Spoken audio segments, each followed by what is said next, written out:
France से आज 5 Rafale विमान भारत के लिए रवाना हुए। रफाल विमान लगभग 7,000 किलोमीटर की हवाई दूरी तय करके भारत पहुंचेंगे।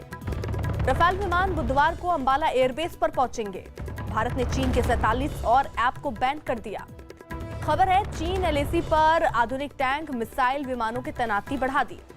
चीन को जवाब देने के लिए भारत ने T-90 टैंक की तैनाती की है। लद्दाख में वायुसेना संदेश भेजने के लिए Rafale BNET software demand radio का इस्तेमाल करेगी। राहुल गांधी ने चीन मसले पर सच्चाई छिपाने को राष्ट्र विरोधी बताया। छत्तीसगढ़ के नारायणपुर में नक्सलियों के हमले में एक जवान शहीद हो गया। राजस्थान के गवर्नर ने सीएम गहलोत का विधानसभा सत्र बुलाने का प्रस्ताव ठुकराया।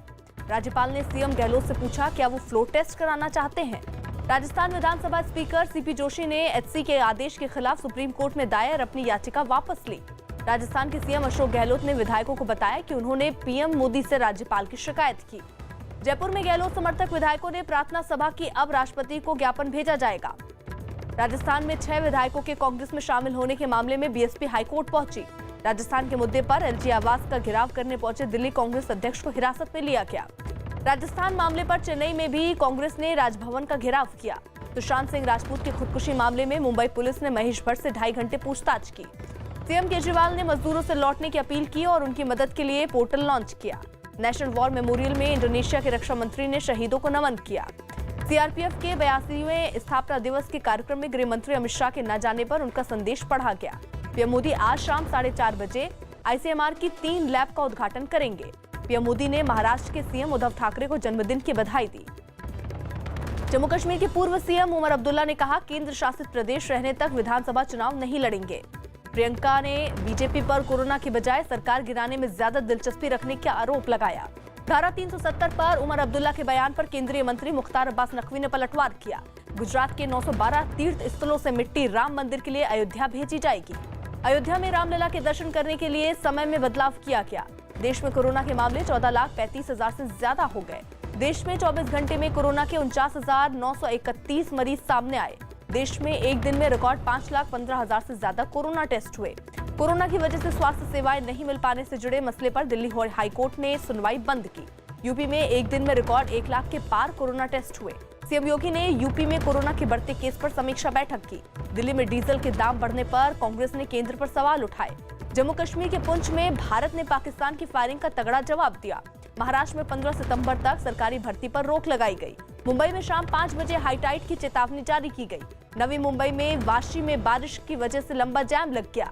मध्य प्रदेश के पूर्व मंत्री PC शर्मा ने कोरोना रोकने में शिवराज सरकार को फेल बताया। असम में बाढ़ से 30 जिले प्रभावित, अब तक 102 लोगों की मौत। असम के काजीरंगा नेशनल पार्क में पानी में डूबने से अब तक 132 जानवरों की मौत हो गई।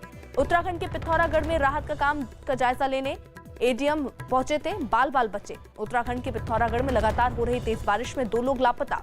दिल्ली जल बोर्ड के मुताबिक लॉकडाउन खुलने के बाद यमुना फिर गंदी हुई। सावन के चौथे सोमवार को महाकाल मंदिर में भस्म आरती की गई। वाराणसी में सावन के चौथे सोमवार को भक्तों ने विश्वनाथ मंदिर में पूजा की। गाजियाबाद के साहिबाबाद इलाके में बैग में लड़की की लाश मिली। हरियाणा के रोहतक में सड़क हादसे में 3 लोगों की मौत। कानपुर में 10 थाने में 31 जुलाई तक लॉकडाउन लगाने का फैसला लिया गया। यूपी के महोबा में बारिश का पानी सरकारी अस्पताल में भर गया। ग्रेटर नोएडा में नदी में 12 साल का लड़का डूबने के बाद रेस्क्यू ऑपरेशन चलाया गया। रोहतक में पुलिसकर्मी की शिकायत पर सड़क के गड्ढे भर दिए गए। राजस्थान के कोटा में सोशल डिस्टेंसिंग के नियमों का पालन नहीं करने और मास्क नहीं पहनने पर पुलिस ने 2 दिनों में 2,000 से ज्यादा लोगों का चालान किया। राजस्थान सरकार ने कोरोना मरीजों को 40,000 रुपए कीमत का इंजेक्शन मुफ्त में देने का ऐलान किया। बिहार में कोरोना मरीजों की मदद के लिए केंद्र सरकार 1,000 बेड वाला अस्पताल बनाएगी। उत्तराखंड के रुद्रप्रयाग में मास्क नहीं पहनने पर चालान कटने से नाराज होकर कोतवाली की बिजली काटने वाले कर्मचारी को सस्पेंड कर दिया गया। यूपी के कैराना से बीजेपी सांसद प्रदीप चौधरी और उनकी पत्नी, बच्चे समेत 6 लोग कोरोना पॉजिटिव पाए गए। बिहार में NDRF की नाव में एक गर्भवती महिला ने बच्ची को जन्म दिया। मौसम विभाग ने 28 और 29 जुलाई को उत्तराखंड के कई जिलों में भारी बारिश का अलर्ट जारी किया। छत्तीसगढ़ के बीजापुर में CRPF के जवानों ने नक्सलियों के लगाए गए 40 किलो के बम को नाकाम कर दिया। मध्य प्रदेश के रीवा में कोरोना मरीज को लेने गई प्रशासन की टीम से परिवार वाले भिड़ गए। बिहार के 17 जिलों में 29 जुलाई तक भारी बारिश की चेतावनी जारी की गई। रक्षा के क्षेत्र में रिसर्च करने वाली संस्था DRDO ने सैनिटाइज करने वाला ड्रोन बनाया। तेलंगाना में एक इलाके में 200 किलो भांग बरामद की गई। ओडिशा के केंद्रपाड़ा में मगरमच्छ के हमले में 16 साल के बच्चे की मौत हो गई। कर्नाटक के वन मंत्री आनंद सिंह कोरोना पॉजिटिव पाए गए। कोरोना वायरस की वजह से सिक्किम के सभी स्कूल कॉलेज 31 अगस्त तक बंद रहेंगे। सिक्किम में लॉकडाउन 1 अगस्त तक बढ़ाया गया। हिमाचल सरकार ने सीमा के लिए नियमों में बदलाव करते हुए छात्रों को आने जाने में राहत दी। तमिलनाडु के रामेश्वरम में नौसेना ने 10 मछुआरों का रेस्क्यू किया। अंडमान निकोबार में कोरोना के 31 नए मरीज सामने आए। फिलीपींस की राजधानी में राष्ट्रपति के खिलाफ लोगों ने मार्च निकाला। संयुक्त राष्ट्र महासभा के अध्यक्ष का पाकिस्तान दौरा रद्द होने पर उनके मंसूबों पर पानी फिरा। पाकिस्तान कश्मीर मसला उठाना चाहता था। पाकिस्तान में एक लड़के ने कुर्बानी के जानवर की बिक्री के ऑनलाइन पोर्टल बनाया। कोरोना की वजह से ब्रिटेन ने स्पेन को सुरक्षित देशों की लिस्ट से हटाया।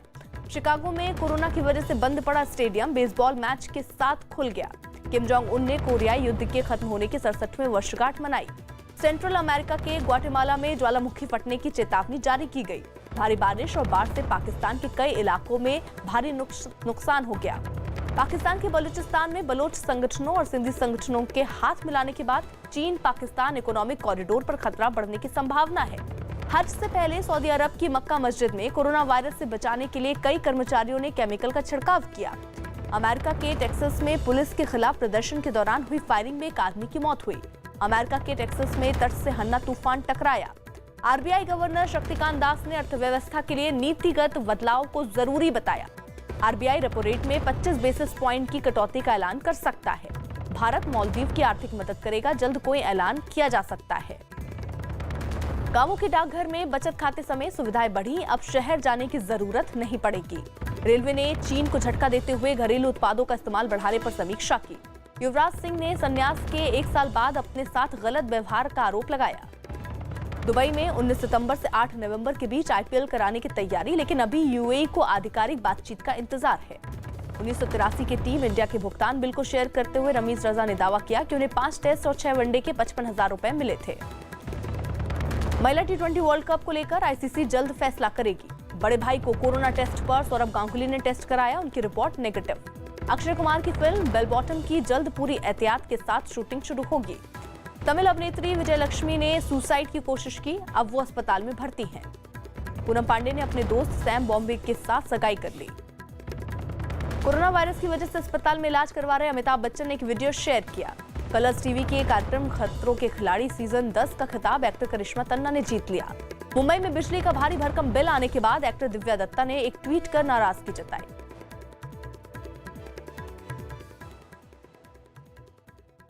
और